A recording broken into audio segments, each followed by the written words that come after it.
Buda no fue un dios, sino una persona como nosotros, que también experimentó el sufrimiento. Si nos acercamos con sinceridad y el corazón abierto, su mirada compasiva nos acogerá. Nos diría: como en tu corazón hay sufrimiento, puedes entrar en el mío. El laico Vimalakirti expresó: estoy enfermo porque el mundo está enfermo. Sufro porque la gente sufre. Esa fue también la visión del Buda. No creas que tu tristeza o tu dolor son un obstáculo para encontrarlo. Es precisamente ese dolor el que crea el puente entre tu corazón y el suyo. Tu sufrimiento es también la vía por la cual Él puede entrar en tu vida. Durante más de 40 años, el Buda enseñó una y otra vez: solo muestro el sufrimiento y cómo transformarlo. Cuando aceptamos lo que duele, el Buda interior despierta, observa, comprende su causa y nos guía hacia la calma, la alegría y la liberación.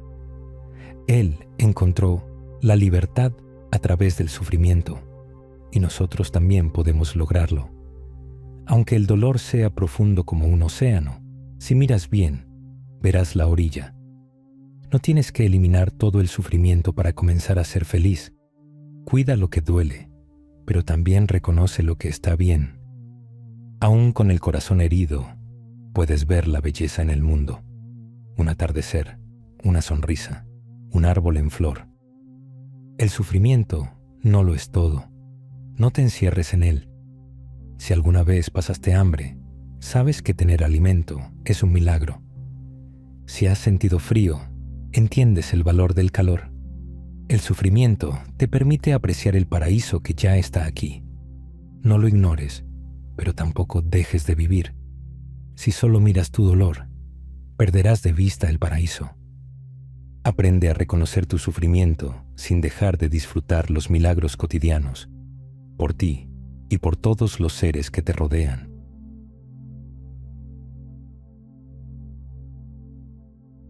Cuando era joven, escribí un poema nacido del sufrimiento. Tenía el corazón profundamente herido, pero ese mismo dolor me condujo al corazón del Buda.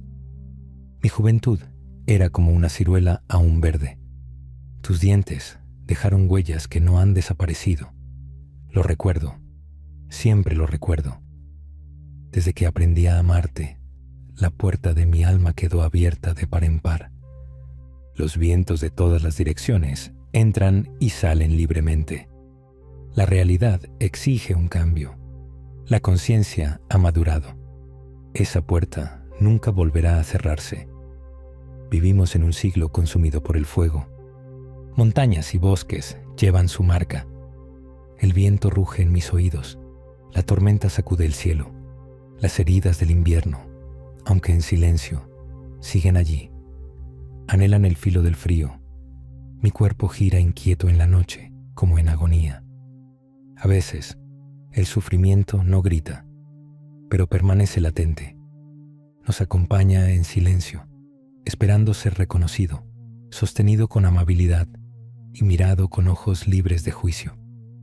Crecí en tiempos de guerra. Por todos lados se veían rastros de destrucción. En los niños, en los adultos, en los valores, en la tierra misma. De joven sufrí intensamente, pero una vez que la puerta de la conciencia se abre, ya no puede cerrarse. Las heridas de la guerra siguen abiertas. Hay noches en que me mantengo despierto y, con la respiración consciente, abrazo a mi pueblo, a mi país y al planeta entero. El sufrimiento no es un enemigo, es el maestro que nos hace crecer. Sin él, no podrías alcanzar la paz ni la alegría que mereces. No huyas del dolor, abrázalo con aprecio. Busca al Buda, siéntate a su lado. Muéstrale tu herida. Él te mirará con comprensión y te mostrará cómo abrazar tu sufrimiento y observarlo a fondo.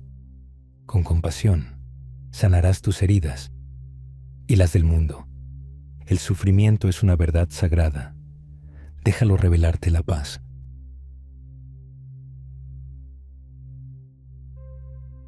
A los 29 años, Siddhartha Gautama tomó una decisión que cambiaría su vida y la de millones de personas.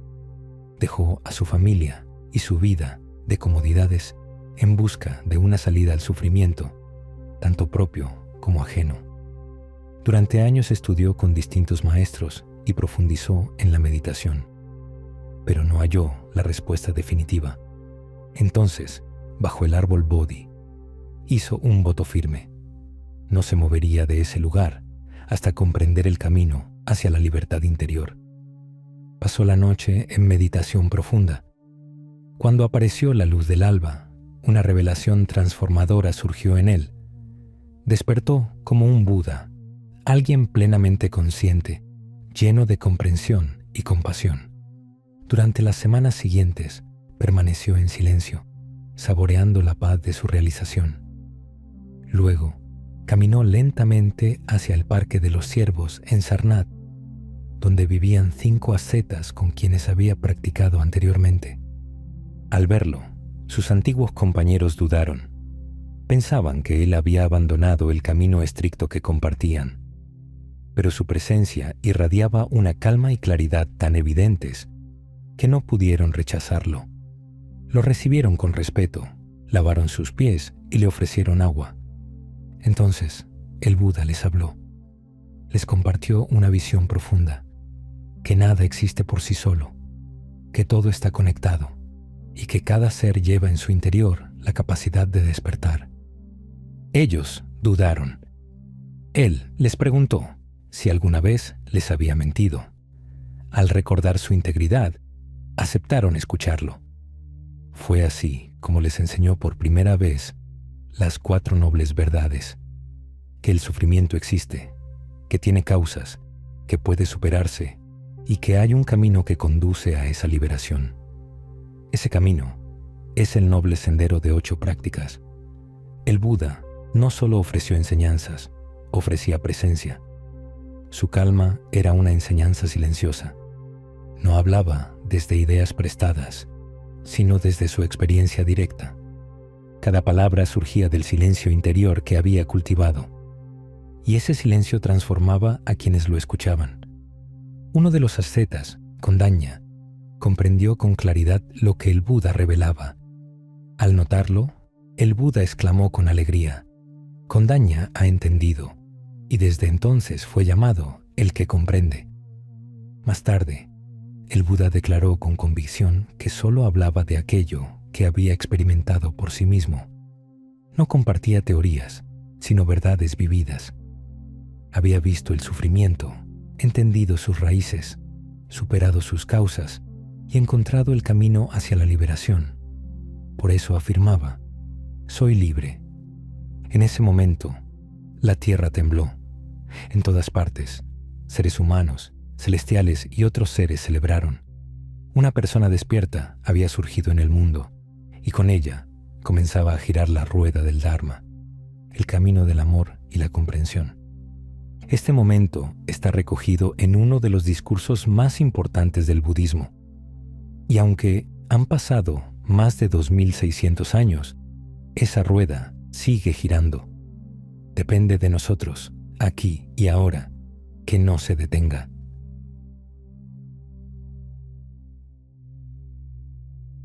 El sermón del Buda sobre la puesta en movimiento de la rueda del Dharma se apoya en 3 pilares esenciales.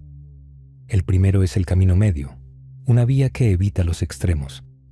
El Buda, al compartir sus enseñanzas con los 5 ascetas, les explicó que la austeridad excesiva no era el único camino válido. Él mismo había llevado su cuerpo al límite durante años y comprendió que cuando la salud se deteriora, no queda fuerza para seguir la práctica. Del mismo modo, advirtió sobre el otro extremo: entregarse a los placeres sensoriales, dejarse arrastrar por el deseo, la búsqueda de fama, la indulgencia en comida, el sueño excesivo o el afán de posesiones. Ambos extremos debilitan el camino de la comprensión. El equilibrio es la vía liberadora. El segundo punto es la enseñanza de las 4 nobles verdades, una guía atemporal.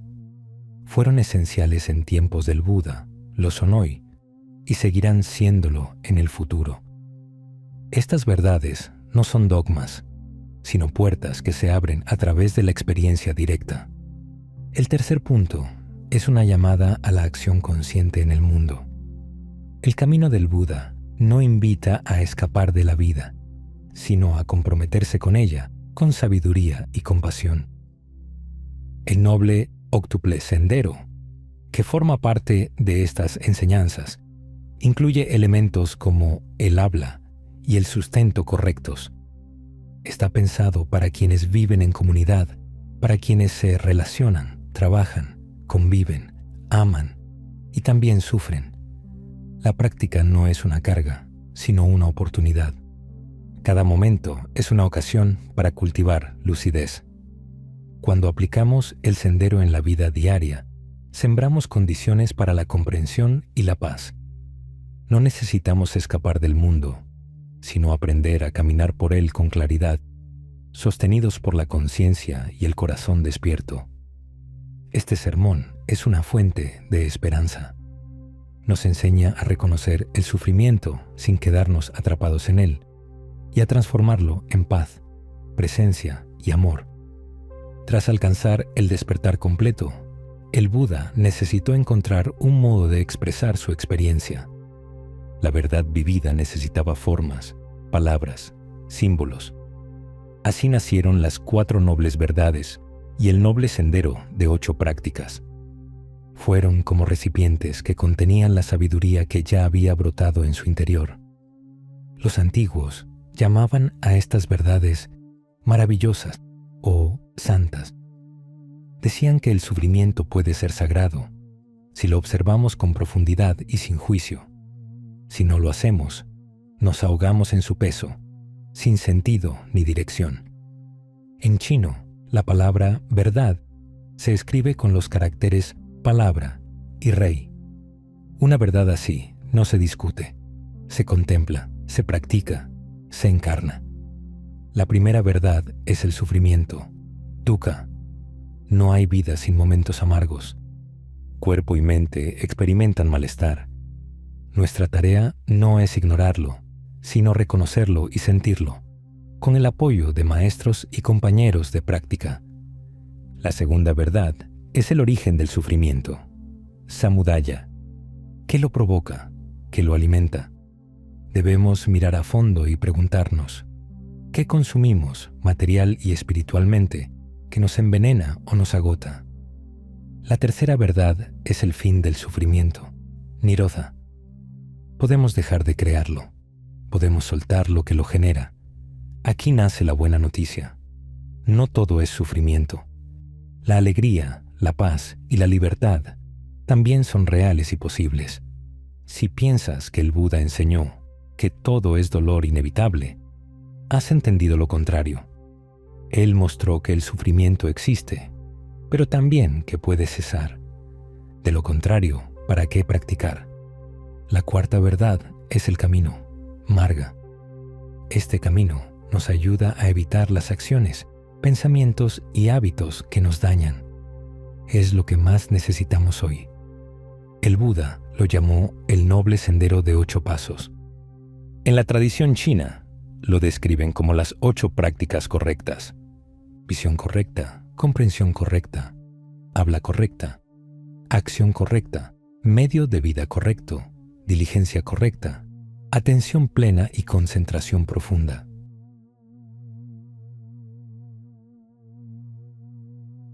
Cuando escuchamos una enseñanza espiritual o leemos un texto profundo, nuestra tarea principal es abrirnos por completo.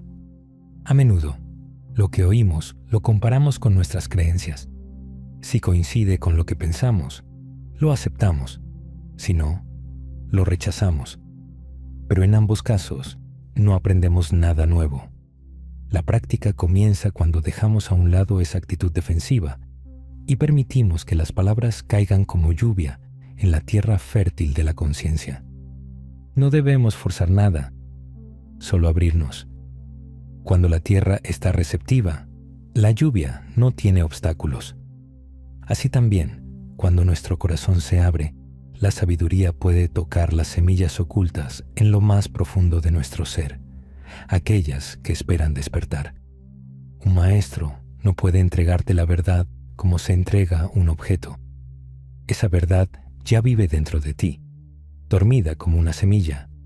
Lo que el maestro hace es señalar, sugerir, ofrecer palabras que despiertan lo que ya está ahí. Si estás atento, esa semilla germinará. El Buda no repetía fórmulas. Buscaba formas nuevas de expresar lo que había experimentado en su interior. Escuchar con plena presencia no requiere esfuerzo, sino rendición. No se trata de acumular información, sino de permitir que lo escuchado transforme la manera en que respiramos, caminamos y hablamos. Cuando cultivamos esta apertura, la práctica se convierte en parte de nuestra vida diaria, no en algo separado de ella. Cada encuentro con una enseñanza es una oportunidad para mirar hacia adentro. No busques confirmación de tus ideas. Busca comprensión real. Y recuerda, la transformación profunda no se da en la mente que analiza, sino en el corazón que se entrega. Y después de él, muchos discípulos han seguido creando nuevas puertas de acceso a esa comprensión, adaptando las enseñanzas al tiempo y a las personas. Pero no debemos confundir las palabras con la experiencia. Un texto o una charla son mapas. Útiles, sí, pero no el destino. Una vez llegas a la ciudad, dejas el mapa en el bolsillo y te sumerges en la vida del lugar. Si te aferras al mapa, te pierdes lo real. El Buda usaba una imagen clara. Sus palabras eran como un dedo que apunta a la luna. No confundas el dedo con la luna. No te quedes atrapado en el gesto. Ve hacia donde señala. En ocasiones, prefería guardar silencio. Cuando le preguntaban sobre la existencia del yo, él callaba, no por ignorancia, sino porque veía que la pregunta nacía del deseo de teorizar, no de transformar. Una vez, al escuchar a sus discípulos discutir sobre qué dijo o no dijo, les recordó que en todos sus años de enseñanza no había pronunciado una sola palabra, no porque no hablara, sino porque no quería que sus palabras se convirtieran en dogma. Quería que cada uno mirara directamente la realidad. Comprender sus enseñanzas es como reconstruir una estatua rota. Debemos estudiar el estilo original, entender el contexto y con delicadeza restaurar la imagen. Si no somos cuidadosos, podemos deformar lo esencial y convertirlo en doctrina rígida. La práctica no consiste en repetir ideas, sino en observar con honestidad. Decir que todo sufrimiento viene del deseo es una simplificación. Debemos mirar cada dolor en su especificidad. Si nos duele el estómago, llamémoslo así. Si es la cabeza, reconozcamos eso. Solo así podemos atender lo que realmente ocurre. Decir simplemente la vida es sufrimiento es generalizar demasiado. Lo importante es identificar con precisión qué lo causa en cada caso. El Buda no solo habló del sufrimiento, también habló de habitar la vida con alegría, tal como es. No se trata de negar lo que duele, sino de verlo con claridad y trabajar con ello. Practicar no es demostrar teorías, es observar con conciencia, reconocer las causas del malestar y cultivar el alivio. Si somos capaces de mirar el sufrimiento directamente, sin disfrazarlo ni temerlo, descubriremos cómo sanarnos, y con ello también podremos ayudar a sanar al mundo.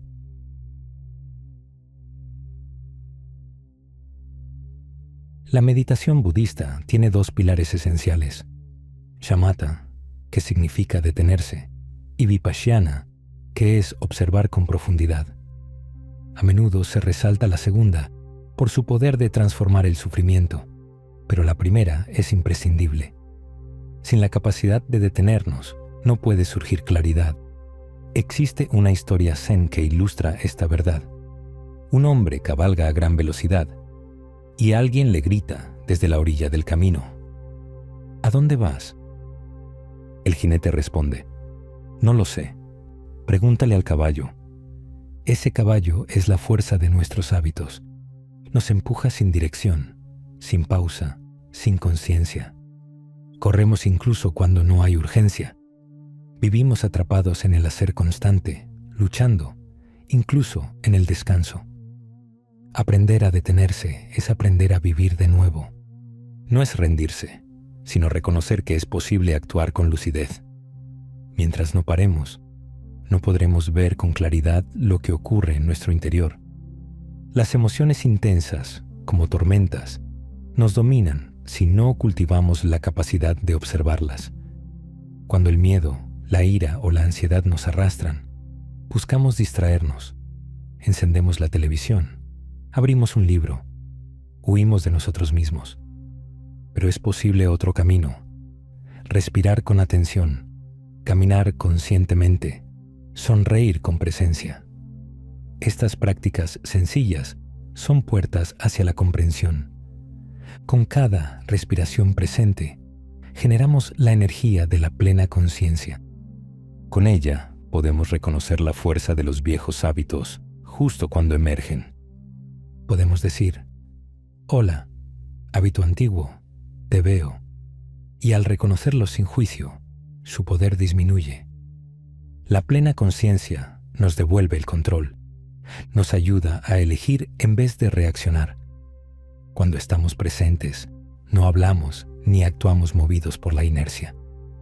A veces, a pesar de nuestras mejores intenciones, volvemos a repetir lo que queríamos evitar.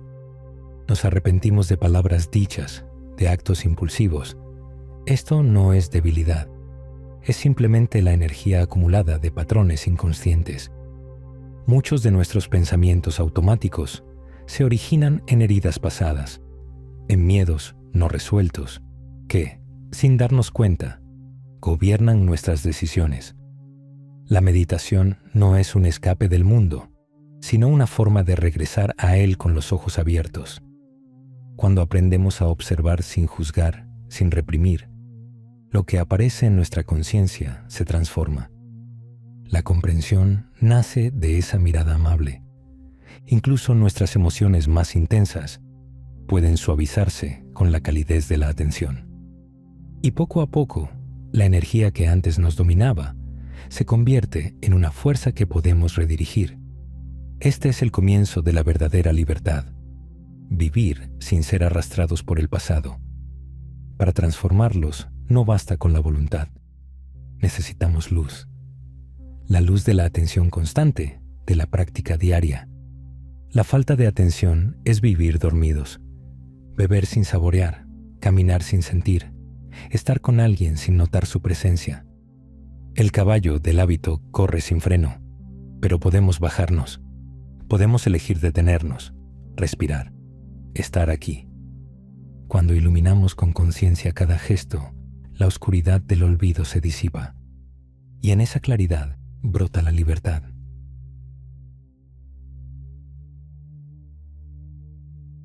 La primera función de la meditación, llamada shamatha, es detenerse, detener el cuerpo, detener la mente, detener la acción, porque solo cuando logramos detenernos, podemos comenzar a ver con claridad.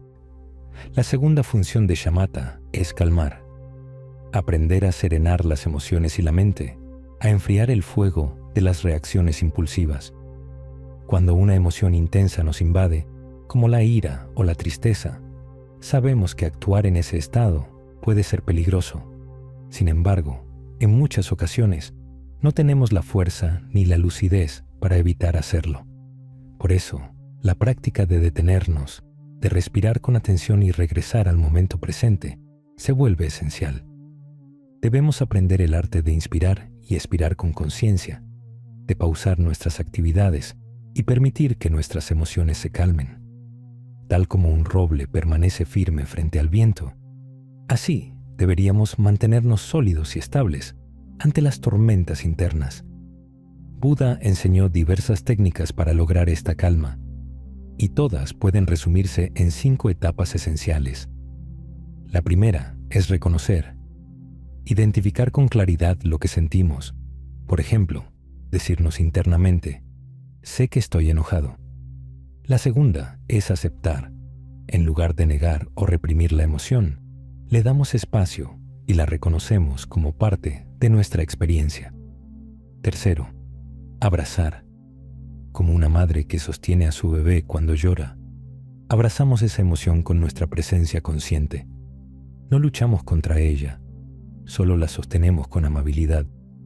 Cuarto, observar profundamente. Una vez calmados, miramos en el interior para comprender las raíces de lo que sentimos. Y quinto, obtener visión clara.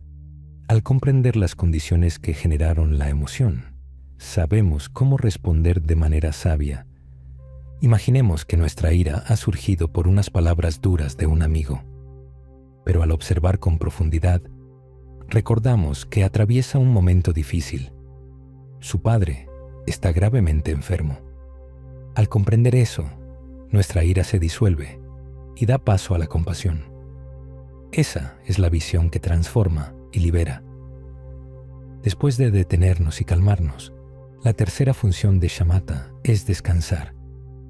Así como un guijarro lanzado al agua se hunde suavemente hasta el fondo del río y permanece en reposo, nosotros también, al meditar sentados, podemos permitirnos descansar en silencio, sin hacer ningún esfuerzo.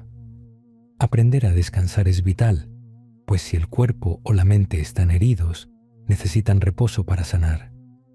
En la naturaleza, cuando un animal se hiere, busca un lugar tranquilo y permanece allí días enteros sin hacer nada, simplemente permitiendo que el cuerpo recupere su equilibrio. No busca distracciones, no se preocupa, descansa profundamente y eso le permite curarse. Nosotros, en cambio, cuando enfermamos, nos llenamos de preocupación. Buscamos soluciones externas, pero olvidamos algo esencial: detenernos. Incluso en vacaciones, seguimos corriendo. Vamos a la playa o a la montaña, pero regresamos más agotados. No sabemos descansar. Debemos redescubrir el arte de descansar verdaderamente, no solo tumbados, sino también caminando, meditando o simplemente sentados en silencio. La práctica espiritual no tiene por qué ser un esfuerzo agotador. Podemos meditar de una forma suave, amorosa, sin buscar resultados, simplemente descansando en el momento presente. Buda dijo, mi dharma es la práctica de la no práctica. Es decir, no debemos hacer del camino una carga. Practiquemos de un modo que no nos agote, que permita al cuerpo, a las emociones y a la mente descansar y regenerarse. Nuestro cuerpo y nuestra mente tienen una profunda capacidad de autocuración. Pero para que eso suceda, necesitamos crear las condiciones adecuadas, detenernos, calmarnos y descansar. Estas tres funciones de la meditación son las bases de toda curación verdadera. Si no somos capaces de parar, seguiremos arrastrados por nuestras heridas, nuestras emociones, nuestros hábitos. El curso de la destrucción no se detendrá solo. Debemos hacerlo nosotros. Y este mundo, nuestros hogares, nuestras comunidades, nuestras naciones, necesita desesperadamente sanar. Y para sanar, debemos primero aprender a detenernos.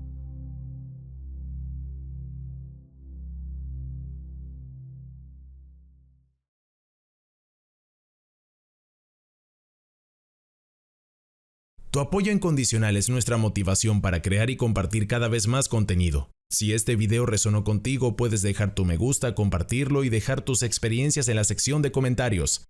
¡Hasta la próxima! Esto es Universo Consciente. Si te ha gustado este video, puedes dar like, comentar o suscribirte. ¡Vamos, inténtalo! Te estamos esperando.